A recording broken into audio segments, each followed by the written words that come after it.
name is Rodney Gates. I'm the audio director at Sony Online Entertainment. We're responsible for taking any of the music that's written for any of our titles and integrating that into the games. All the sounds you hear in the game, everything from the smallest footsteps of a rabbit running around in free roams to all the weapons fire in Planetside 2, all that stuff is put in by us. So when we started working on Planetside 2, one of the things that we wanted to do was to establish an identity for each of the different factions that we had.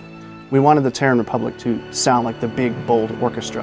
We wanted the New Conglomerate to sound very different because those guys are pretty rebellious.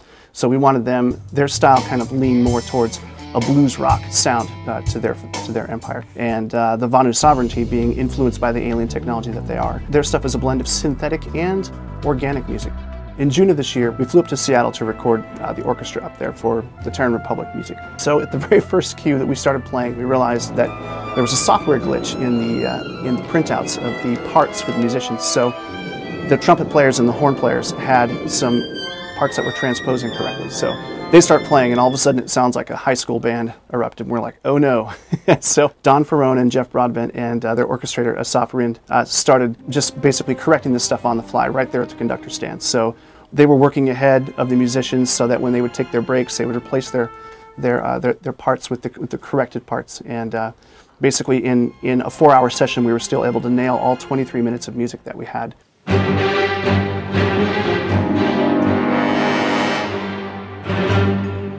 I had several in-depth discussions with audio director Rodney Gates, and this helped me better understand the emotion, the story behind the characters. And once I have a grasp on that, I can figure how to best convey that through sound and music.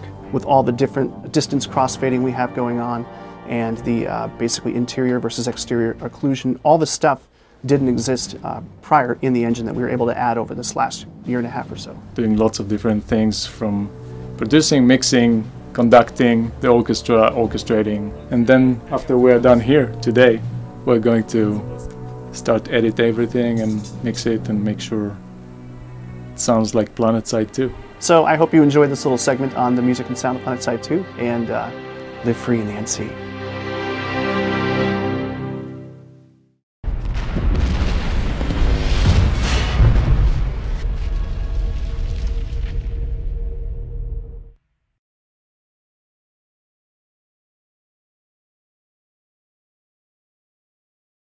Sony.